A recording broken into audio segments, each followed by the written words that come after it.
Olá, seja bem-vindo. O Band Entrevista está no ar para falar sobre um dos principais institutos de pesquisa e tecnologia do país, o INPE.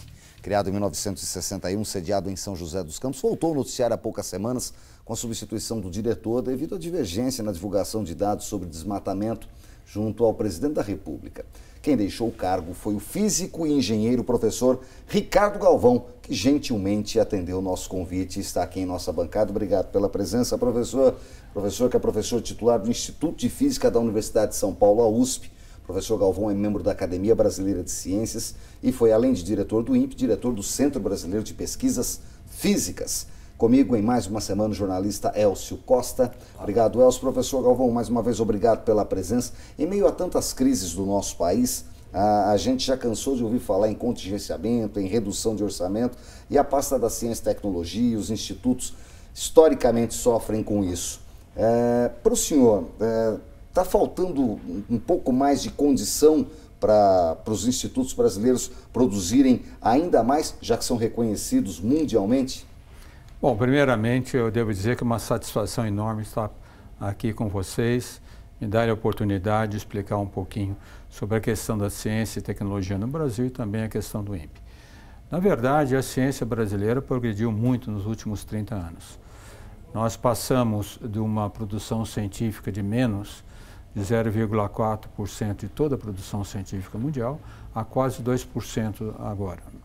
Então, houve um aumento contínuo de apoio à ciência e tecnologia, que começou no governo Fernando Henrique, mas também passou pelo governo Lula e manteve esse progresso científico. Mas é verdade, nos últimos, eu colocaria 5 a 6 anos, houve um decréscimo grande no apoio, nos orçamentos para a ciência e tecnologia. Nós estamos agora numa crise enorme, que todos sabem, com relação ao CNPq e à CAPES. Nós estamos tendo uma evasão grande de cientistas que está indo para o exterior e, mais ainda, nós estamos tendo uma desilusão dos jovens cientistas, né? Acabei de voltar de uma banca de tese de doutorado e todos os nossos jovens cientistas terminando o doutoramento estão procurando ir para o exterior. Então a situação é muito grave e também muitos laboratórios não estão tendo recursos para manter a operação a nível mínimo. Isso é verdade e vem desde o governo Dilma, não desse governo somente. Mas o que preocupa a comunidade científica atualmente não é só a redução do orçamento. É uma visão clara desse novo governo, que eu diria anti-ciência. Ele não dá o devido valor à comunidade científica e não procura encontrar meios de resolver essa questão, outras maneiras de resolver essa questão. Por exemplo, eu citei há pouco que a Suécia, por exemplo, quando teve a grande crise do final dos anos 2010, em 2010, dos anos 2000, ao invés de reduzir recursos para a ciência, eles colocaram mais recursos. Ampliou. Porque viram isso como uma saída econômica importante. Eu gostaria de voltar à origem de toda essa questão, essa polêmica envolvendo o presidente da República, o INPE e o senhor. O senhor foi envolvido ou se envolveu no entreveiro com o presidente a questão dos dados sobre desmatamento. Os dados de desmatamento do INPE foram contestados pelo presidente, pelo governo, na estrutura, pelo ministro do Meio Ambiente, e no decorrer do tempo, vários outros institutos corroboraram os dados do INPE como corretos. Eu gostaria de saber o seguinte, essa questão do desmatamento de queimadas na Amazônia, que começou em setembro, ainda em alta, ele poderia ter sido evitado? Quer dizer, nós fomos obrigados a chegar nesse ponto ou dava para, lá atrás, reverter essa tendência? Certamente poderíamos ter revertido se tivéssemos tomado as ações corretas. Todas essas queimadas que observamos agora, a maior parte, quase 70%, é decorrência de desmatamento. Porque o processo de desmatamento na Amazônia é bastante conhecido. No final da época da chuva já começa um corte das árvores que são deixadas lá e depois na estação seca então é queimado para poder extrair a madeira. Não é fácil, quem conhece a Amazônia, tirar a madeira, então eles extraem e também para deixar o que nós chamamos de corte raso, a terra praticamente limpa para que possa entrar a agropecuária ou outras culturas, né, para ter até a posse da terra. Então as queimadas que nós observamos são o resultado do desmatamento. Desde o começo do ano, aliás, deixa eu colocar melhor.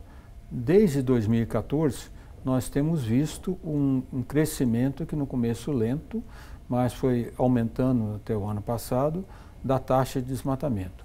Essa taxa que tinha decaído de mais de 27 mil quilômetros quadrados desmatados em 2004 para pouco mais de 4 mil quilômetros quadrados em 2012, infelizmente voltou a crescer.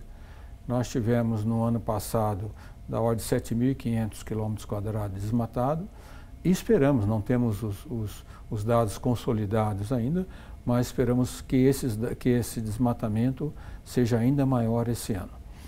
Desde o começo do ano, ao contrário do que diz o presidente, nós temos alertado e sempre dado os nossos dados sobre uma indicação muito clara que o desmatamento estava aumentando. Certo? Aliás, não precisava nem de avisar o governo, porque o IBAMA tem acesso direto ao banco de dados do INPE diariamente. O INPE coloca os seus dados, qualquer novo desmatamento aparece no seu banco de dados, e o IBAMA tem acesso direto. E caberia, então, ao ministro do Meio Ambiente, ao Ministério do Meio Ambiente, em posse desses dados, agir, como agiu a ministra Marina Silva. Quando o desmatamento foi muito alto, usando os mesmos dados do INPE, mandou suas equipes de fiscalização atuando fortemente e conseguiu reduzir o desmatamento. Marina Silva é governo Lula, primeiro governo Lula. Foi no primeiro governo Lula. Agora, professor, talvez tenha faltado, do senhor ver dessa forma, um pouco de conversa entre o Ministério da Ciência e Tecnologia, o Ministério do Meio Ambiente, institutos como o INPE, IBAMA, como é que está isso? Sim, esse novo governo, infelizmente, teve realmente uma deficiência muito grande de comunicação. Não só entre ministérios, mas dentro dos próprios ministérios.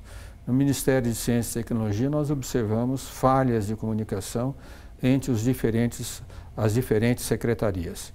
Porque em todo o Ministério nós temos a estrutura hierárquica, onde os institutos estão abaixo de secretarias, mas temos também os projetos. Então é uma estrutura matricial. E isso não aconteceu, a comunicação dentro dessa estrutura matricial não aconteceu como deveria ter acontecido no Ministério de Ciência e Tecnologia e nem no Ministério do Meio Ambiente. No Ministério do Meio Ambiente nós vimos uma desestruturação muito grande do IBAMA, inclusive vários postos do IBAMA, as chefias foram exoneradas, nem todas substituídas, e outros organismos também do Ministério do Meio Ambiente. Nós tínhamos, até novembro do ano passado, um acordo de cooperação técnica INPE-IBAMA, em que toda a discussão sobre esses dados, como a disponibilidade de dados, funcionava perfeitamente bem. Esse acordo, o prazo encerrou-se em novembro do ano passado e o novo governo que tomou posse não quis renovar esse acordo, ou não procurou o INPE. Nunca nesse governo o INPE foi procurado pelo Ministério do Meio Ambiente para discutir seus dados. Agora, deixa eu só esclarecer uma coisa, quer dizer, os dados que apontavam desmatamento em situação alarmante, eles eram do conhecimento do governo antes dessa polêmica toda? Absolutamente correto. Inclusive, quando o governo, alguns órgãos do governo ou pessoas do governo, como o próprio general Heleno, acusou os dados do INPE de manipulados, nós comunicamos ao Ministério de Ciência e Tecnologia que estava havendo falha de comunicação e nos propusemos, inclusive, a desenvolver ferramentas computacionais para ajudar os ministérios a analisar ainda melhor nossos dados, mas nunca obtivemos resposta. Então, houve certamente uma falha de comunicação muito grande que levou a esse embate grande. O professor Ricardo Galvão, nosso convidado desta semana, o Band Entrevista vai para o primeiro intervalo. Nós voltamos em instantes. Até já.